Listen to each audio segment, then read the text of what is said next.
I once believed I had already endured the most painful words a father could ever hear. I was mistaken. Dad, I do not want you at my wedding. I do not want the embarrassment. Hearing those words come from my daughter felt like being struck straight through the heart, but something unexpected happened inside me. Instead of collapsing under the weight of her rejection, a strange stillness spread through me, like ice settling over fire. The wound was real. It burned deep, but it shifted into something far different than sorrow. I lifted my eyes to her, this child I had raised, this person who carried my blood, and to my own surprise, a small smile crossed my face. Thank you for telling me the truth, sweetheart, I replied, my voice steady, almost too steady. She had no idea what door she had just opened.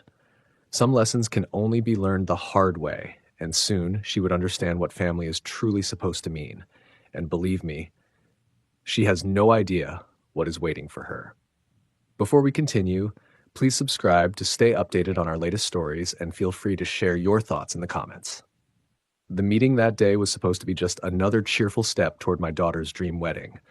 Truth be told, I was enjoying every minute of it. Mr. Harris, you are a lifesaver. Angela, the wedding coordinator, practically glowed as I bent down to help her wrestle a table that simply refused to stay in place. My back groaned in protest. 40 years of hauling lumber and climbing scaffolding had left plenty of reminders, but seeing the relief in her face made every twinge worth it.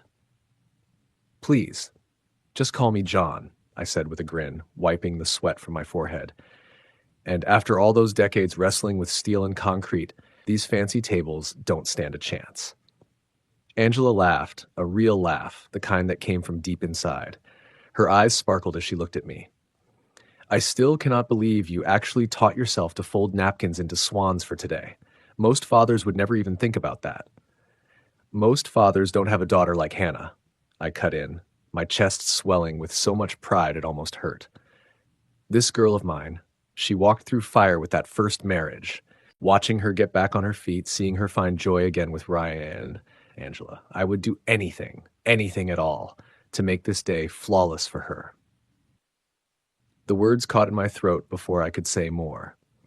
I actually had to blink a few times to keep tears from spilling over. I could still see the way Hannah's face glowed the night she called me about the proposal. After months of watching her cry herself to sleep after her divorce, seeing her rise from that pain piece by piece, this wedding wasn't just a party. It was proof that my little girl had found her way back to life. You know something? Angela said softly, resting a hand on my arm. Hannah is incredibly lucky. Hearing the way you talk about her, my own father never. She stopped herself, giving me a smile touched with sadness. I was about to answer when I noticed them, a small group gathered off to the side. Expensive suits, designer handbags, every gesture calculated. Ryan's family had arrived for the walkthrough. The way they clustered together, leaning close, whispering while glancing at me, it sent a cold twist through my gut. I should probably go introduce myself, I muttered to Angela, tugging at my work shirt and trying to flatten the mess of hair that never listened to me. I'll be right back. I walked toward them with the same easy smile that had carried me through years of clients and coworkers. Good afternoon, everyone. Beautiful venue, isn't it? I can already picture Hannah walking down that aisle. She's going to look like royalty. The silence that followed was so sharp it felt like stepping into a freezer. Ryan's mother, Patricia, gave me a long, cool stare, her eyes running over me like I was a piece of fruit she wasn't sure she wanted to buy. Oh, you must be the father. The way she said the father made it sound like a diagnosis. Guilty as charged, I chuckled, trying to keep things light. John Harris, it's a real pleasure to finally meet you all. That voice of yours, Ryan's father Henry, cut in with a thin smile that didn't reach his eyes. Very distinctive. Blue collar, I would say, almost like I can hear the construction site in it. The jab stung, but I kept my smile steady. 38 years building this city, yes, sir. Every brick and beam was honest work, and I take pride in it. How very authentic, Patricia added, letting the word drip like venom. I suppose there must always be people willing to do those jobs, though I must admit, your presentation is quite different from what we are accustomed to in our circles. Ryan's sister, Chloe, snickered, covering her mouth only halfway. You can practically read a man's whole life just by looking at his hands, don't you think? All those calluses and scars, so very manual. Each word was like a needle finding its mark. My face burned hot, but I held firm, as if hoping this was nothing more than awkward small talk that would smooth over with time. Well, these hands helped shape the skyline you look at every day, and more importantly, they built the home that raised the woman your son loves. The air seemed to drop 10 degrees. That was when I heard it. Those footsteps I knew anywhere. Hannah. Finally. My daughter would step in, soften the edges, remind everyone that family isn't measured by money or status, but by love. Daddy? Her voice was tight, almost brittle. What's happening here? I turned to her, relief flooding my chest. She looked stunning even in her planning clothes, the bride-to-be glowing with purpose. But when her eyes met mine, the warmth I expected wasn't there. What I saw instead froze me to the core. Oh, Dad! Hannah let out a long sigh, and that sound struck me harder than any insult. Buried in it was something I had never once heard from her before. Embarrassment. Like I was some blemish she couldn't scrub away. What's wrong, sweetheart? I asked, my throat tightening. All the warmth from my earlier laughter with Angela drained out of me in an instant, leaving nothing but a hollow ache. That was when Ryan appeared at her side, slipping an arm around her waist in a way that looked more like possession than affection. John, he said, flashing that predator's smile of his, we need a word. Of course, I answered quickly, clinging to hope like a man grabbing a lifeline in deep water. Maybe this was a chance to patch things up. Your family's wonderful. Your mother was just telling me. Dad, stop. Hannah's voice cut straight through mine, sharp and final. Just stop trying so hard. You're making it worse. Worse? My mind spun. Making what worse? I felt like I was sinking into quicksand, and every time I reached for solid ground, it slipped further away. Trying too hard to what? To be polite? To be friendly? Hannah, these people are going to be your family. That's exactly the problem, Ryan said smoothly, his tone as slick as oil on water. You keep acting like you belong in our world. The words slapped me across the face. Belong? Ryan, I'm her father. Where else would I belong? Hannah shut her eyes tight as though my presence physically hurt her. And when she opened them again, what I saw drained the blood from my body. Shame. She was looking at me as though I was something to be hidden. Daddy, she whispered, her voice shaking but steady enough to cut. You have to understand. Ryan's family, they're different. They have standards. Standards. The word curdled in my mouth. What kind of standards exactly? That was when Patricia drifted closer, smiling with a sharpness that could slice glass. Oh, we do not have rules, really. We simply believe that social gatherings should carry a certain balance, like a symphony. Every instrument in its proper place. I was the wrong instrument. That was the message, plain and simple. I don't follow, I said, though deep inside ice was already crawling through my veins, because some part of me understood all too well. Hannah took a breath so shaky it sounded like the leap before a fall. Dad, we've been talking about this for weeks. Ryan and I both think it would be better if you didn't come to the wedding. The floor may as well have vanished under my boots. You don't want me there, I said flatly. No anger, no life, just words falling heavy and cold. It's not that we don't want you, Ryan jumped in, coating his voice with false sympathy. It's just that our guest list is very carefully chosen. Business partners, family friends, people from the right circles. Surely you understand. No, I said, my voice suddenly firmer, stronger. I don't understand. Make me. Hannah's face twisted like wet paper tearing, but her words came out sharp as iron. Dad, I don't want to see you at my wedding. I don't want to feel ashamed of me, her own father. The same man who had worked himself to the bone so she could take dance lessons, who had spent nights without sleep sitting at her bedside when she burned with fever, who had held her broken heart together after her first marriage collapsed and promised her that one day love would return. Something split inside my chest, but instead of collapsing, I went still, cold, calm, like a winter morning where nothing stirs. The pain was real, corrosive as acid, but under it lay something else, something hard as steel. I see, I said, my voice low. Daddy, please, try to understand. Oh, I understand, I cut her off. My eyes met hers, and for the first time I realized I was staring at a stranger. You're ashamed of your old man? The guy with grease on his shirts and calluses on his hands, the one who doesn't know which fork to pick up at your fancy dinners. It isn't personal, Ryan added, as though that softened the blade. It's just image management. Image management, like I was a liability instead of a father. Well then, I said, my voice as steady as stone, thank you for the honesty. The looks on their faces almost made me laugh. They'd expected me to plead, to beg, to crumble. What they got was gratitude for the knife in my ribs. I turned my back on them and started walking. My footsteps rang out across the hall. Behind me, Hannah's voice cracked through the silence. Dad, wait, let me explain. But I never slowed down. I walked past the tables I had carried, past Angela, whose worried eyes followed me like a shadow, and as I walked, my mind shifted into gear, ticking and clicking like a machine. The $3,000 Ryan had borrowed for that engagement ring when his trust fund was supposedly tied up. The favor I had called in with my buddy Tony to get their kitchen remodeled for half the cost. The phone calls I had made to land Ryan that position at Henderson Construction when he was exploring his options. The weekends I had given up to fix their car, their plumbing, their endless little emergencies. All the dinners where I'd swallowed his cheap jokes about blue-collar wisdom and working man charm. Every sacrifice, every corner I had cut in my own life so theirs could run smoother. And now my daughter looked at me as if I were nothing but a secret to hide. When I climbed into my pickup truck, one thought seared itself into my mind like a brand. Sometimes the only way people understand what they had is when they lose it. And class was about to begin. The drive back home felt like wading through molasses, every stoplight giving me another chance to hear her words echo in my head. I don't want to be ashamed. When I finally pulled into my driveway, I just sat there, staring at the house I had built with these same hands she now found embarrassing. The wraparound porch where Hannah once held her little tea parties. The garden where I'd knelt beside her, teaching her that patience and care are what make things grow. The workshop where she'd helped me repair everything from wobbly toys to busted furniture, her laughter filling the space like sunlight. At what point did I turn from a father to be proud of into something she wanted hidden like a stain on the carpet? My phone buzzed on the seat beside me.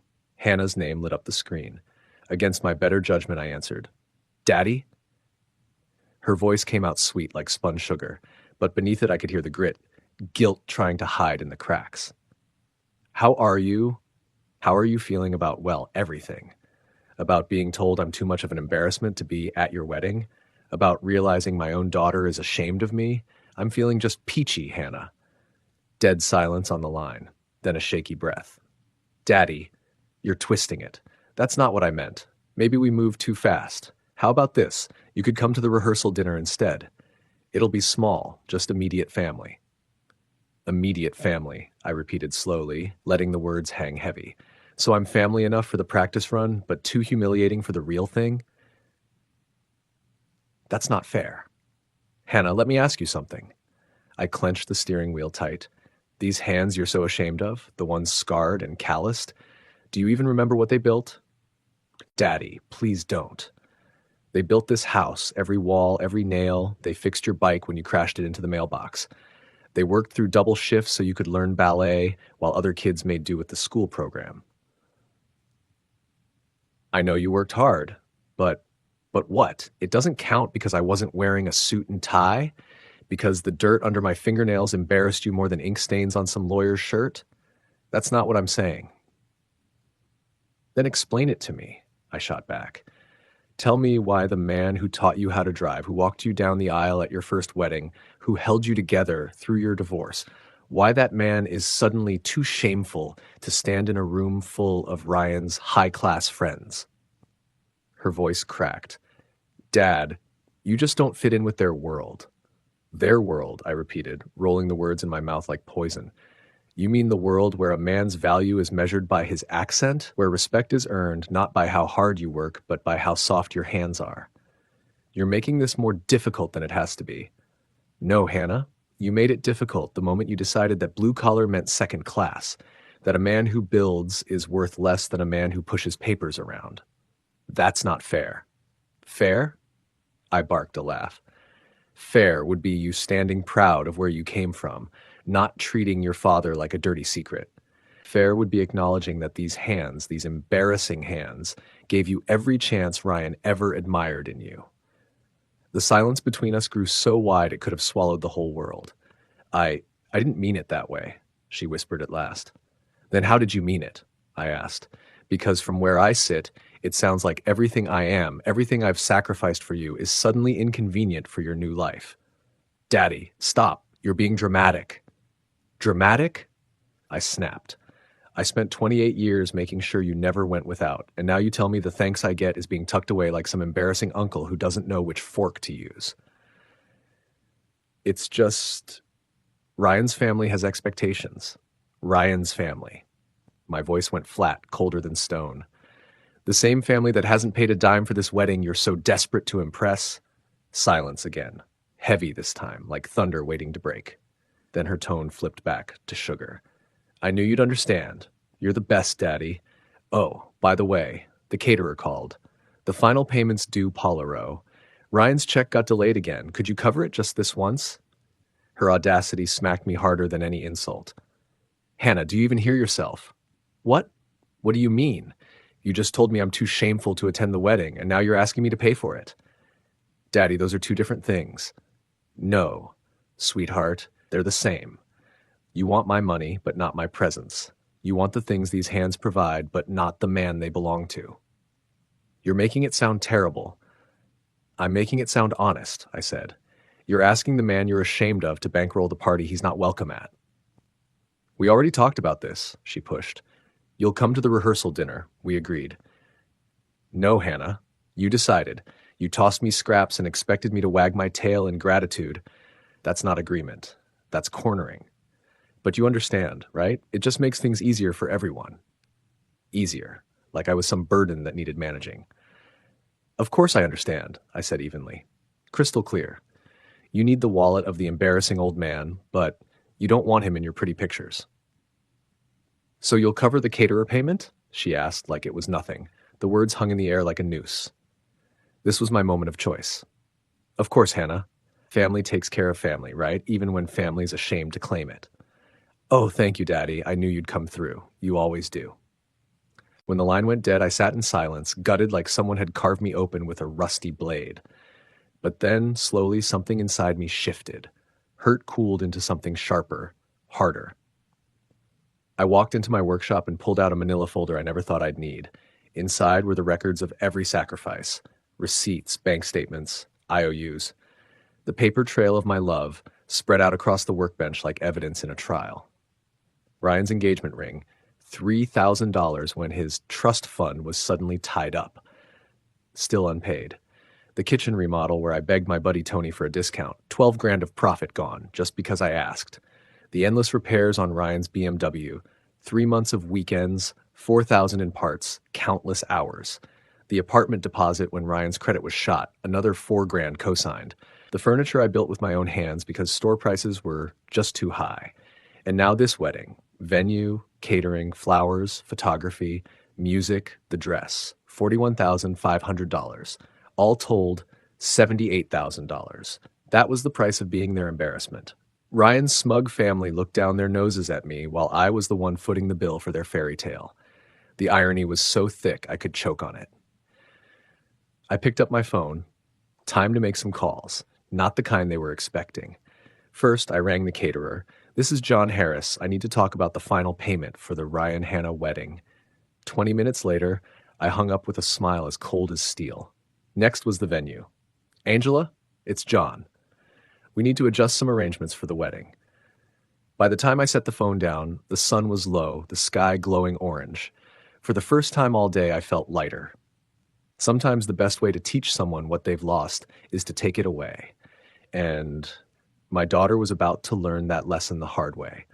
The wedding they were so desperate to keep me out of, it was about to get very, very interesting. Ryan had texted me earlier. Hey, John, any chance you could help with the caterer? Just until my next check clears? Just until the check clears. The same line I'd heard 100 times. If they wanted to pretend I didn't exist, I'd happily give them that gift. But there's a difference between make-believe and reality was about to become very expensive for them. 3 days passed before the storm hit. My phone lit up and buzzed nonstop like a smoke alarm at 3 in the morning. John! Oh, thank God you answered. Ryan's voice trembled, thin and shaky, like a branch about to snap in the wind. We've got a major problem. The caterer just called, something about the payment. What about the payment? I asked, my tone calm, steady, smooth as still water. They said it was canceled. They're threatening to walk away from the wedding unless this is fixed by Polaro. John, you've got to help us. This is a disaster. I leaned back in the old chair in my workshop, the smell of sawdust and oil filling the air, surrounded by unfinished gifts I'd once planned to surprise Hannah with. Sounds like you're in a bit of a bind, Ryan. A bind? John, this is our wedding we're talking about. Hannah's in pieces. She's been crying for hours. We need you to talk to them, straighten this out. You can fix it, right? I let out a slow breath. Funny. When exactly did I become the crisis manager for your wedding? What? You've always handled these things. You're like our fixer, our family's go-to guy. Our family. That stung, coming from the same man whose mother and father had all but spit on my shoes. Ryan, tell me, how many emergencies like this have your folks stepped in to solve? Dead silence. John, come on, this isn't the time. No, I said, my voice sharpening. This is the perfect time. Because let's not forget, I'm just the blue-collar embarrassment, the man who doesn't belong in your polished little world. Why would you want me fixing anything for you? Look, I know things got tense the other day. Tense? I couldn't help but laugh, low and bitter. Your mother looked at me like I was something she'd scrape off the bot pawl of her shoe. Your father mocked my accent. Your sister treated my hands like they carried a disease. And then my own daughter told me she was ashamed of me. But suddenly, when the house of cards starts wobbling, I'm the one you all need. Imagine that. John, please. Hannah's falling apart. Can't we just move past all that and move past it? The words were sharp as broken glass. Ryan, you want me to handle your problems, but not share in your joy. You want my money, but not my presence. My effort, but not my company. Tell me, son, what exactly do you think I am to you? The silence on the line stretched out, thin and brittle. Finally, Ryan whispered, So, the caterer. Can you call them? I already did. A pause. You did? When? 3 days ago. I let the words hang. Had a very enlightening chat with them. We talked about payment schedules, contracts, control. What kind of control? I smiled to myself, sharp and cold. Well, funny thing, when the one signing the checks decides to make a few changes, caterers get real agreeable. Amazing how flexible folks get when the money talks. What did you do, John? His voice was trembling now. Nothing permanent. Just reminded them who their real cuss-paller is. There's a difference, Ryan, between having a pedigree and actually paying the bills. Your family might have the name, but I've got the wallet. And lately, that wallet's been treated like dirt. You're holding our wedding hostage? Hostage? I barked out a laugh that I echoed off the walls of my workshop. No, son, I'm just making sure everyone remembers whose signature's on the checks. The caterer wanted clarity about who's really in charge. I gave it to them. John, please, Hannah's going to be crushed. Hannah's going to learn something she should have learned a long time ago. Actions have consequences. Disrespect carries a price, and your bill just came due. What do you want? Money. We can pay you back. I don't give a damn about your money, Ryan. What I want can't be bought. Then what? Respect, I said. Recognition. Acknowledgement that the man you're so embarrassed by is the same one holding your dream day together with his bare hands. John, Here's the deal. I cut him off. You and Hannah need to sit down and decide what matters more, your pride or your wedding. Because right now, you don't get to have both. What are you saying? I'm saying the so-called embarrassing old man is the one holding all the cards. And if you want this fairy tale of yours, you'd better decide whether my presence is really more shameful than having no wedding at all. Before he could sputter out a reply, I ended the call. 10 minutes later, my phone lit up again. This time, Hannah's name filled the screen. When I picked up, her voice wasn't coated in sugar anymore. It was raw, frantic, and thick with tears. Daddy, she sobbed. What did you do? Hello, sweetheart. You sound upset. What's weighing on you? Her reply hit me like a freight train at full speed. Don't you dare play games with me, she snapped, her words sharp as broken glass. The caterer, the venue, the photographer, They're all saying there are complications with the payments. Ryan told me you canceled everything. I could hear her ragged breathing through the line, fast and uneven, like she'd just finished a marathon. I could picture her pacing that apartment, eyes wild, like a trapped animal clawing at the bars. I didn't cancel a thing, I said evenly. I just had some conversations with my vendors. We clarified the terms. My vendors? She repeated, her voice cracking like ice splitting on a spring lake. Daddy, this is my wedding! Is it? I asked, my voice calm. Last I checked, it was a celebration I wasn't welcome at. Hard to call it yours when the bride's father is treated like he doesn't exist. Then came the sound that almost broke me, my little girl crying. Not quiet, graceful tears, but the ugly, desperate sobs of someone watching their world collapse. Daddy, please, I'm begging you. Her voice shook like brittle autumn leaves in a gale. Guests are already flying in. Ryan's grandmother is 93 years old. This could be her last chance to see a wedding. You can't ruin this for me. The desperation was thick enough to choke on. She was reaching, grabbing for anything that might sway me. I'm not ruining a thing, Hannah. I'm simply reminding everyone who's actually been running this show from day one. This is insane, she exploded. You're acting like a child. Her anger lashed across the line like a whip, but beneath it, I heard what mattered more, fear. Pure, bone-deep fear that her perfect fairy tale was about to crumble. A child? I repeated, my tone firm as bedrock. No, Hannah, a child throws fits when they don't get what they want. An adult makes decisions based on how they're treated. Take a wild guess which one I'm doing. She tried to swallow it down, tried to get control of her voice. When she spoke again, she sounded small, beaten. Fine. You want to be at the wedding? Then come. I'll tell Ryan's family they'll just have to live with it. The resignation in her voice sounded like surrender. Oh, how kind of you, I said dryly. Now I'm invited to my own daughter's wedding. Let me guess, back row, mouth shut, grateful just to be allowed in the room. What do you want from me? She asked, her pride cracking apart. I want my daughter back, I said. The one who used to be proud of me. The one who didn't think a man with calloused hands was worth less than a man with a silk tie. I never said that, she tried weakly. You didn't need to say it. Not if you showed it when you chose Ryan's family's comfort over your father's dignity. There was nothing on the line now but the sound of her sobbing, the broken sound of a little girl with skinned knees, not the grown woman about to get married. Daddy, I'm sorry. I'm so sorry. I should never have. Her words drowned under tears. Please fix this. Make it go away. Her plea pulled me straight back to every scraped knee, every nightmare, every time she'd asked me to make things better. But this time was different. It's not that simple anymore, sweetheart. What do you mean? Her voice went thin as tissue paper, fragile, afraid of what I'd say next. I mean, this mess runs deeper than a single wedding. For example, Ryan's job at Henderson Construction. Do you remember how he got it? I could practically hear her Spalak drop. You called in a favor. That's right. And just this morning, I had another chat with my old friend Paul Henderson. I told him a few stories about his new employee, about promises made, promises broken, about character. Daddy, no. Her voice carried the horror of someone watching a train wreck in slow motion. You didn't. Paul was real interested to learn about the 3,000 Ryan borrowed for that engagement ring. Said he takes integrity mighty seriously in his business. You're going to get him fired? She cried, her voice climbing high with panic. I'm not doing a thing, I told her calmly. Ryan's job depends on Ryan, but now Paul has information he didn't before. This is blackmail, she spat. No, Hannah, this is consequence. For years, I've been treated like nothing more than a bank account and a handyman. I kept quiet while Ryan made jokes about my working-class wisdom. I smiled while his parents sneered. But those days are over.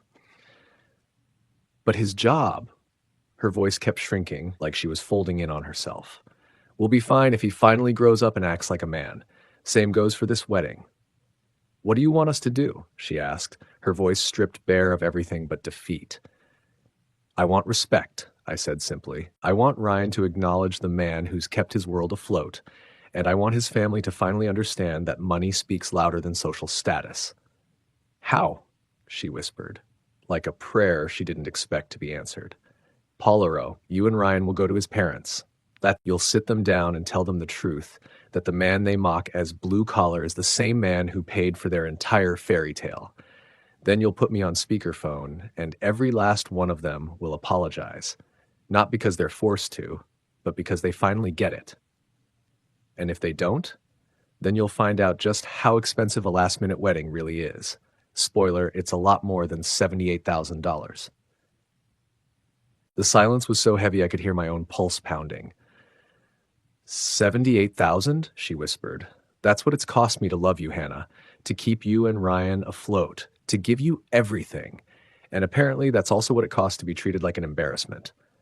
I didn't realize it was that much. Her words were strangled, like they burned coming out. You didn't know because you never asked. You just assumed Dad's wallet had no bot, Paul. And his feelings didn't count. What if we can't convince them? She asked, small as a child asking about monsters under the bed. Don't worry about convincing them, Hannah. What do you mean? This confusion clouded her voice. I mean, the wedding's back on. Tomorrow morning I'll call every vendor, restore the payments, and make sure things go off exactly as planned. Really? Relief flooded her words, almost giddy.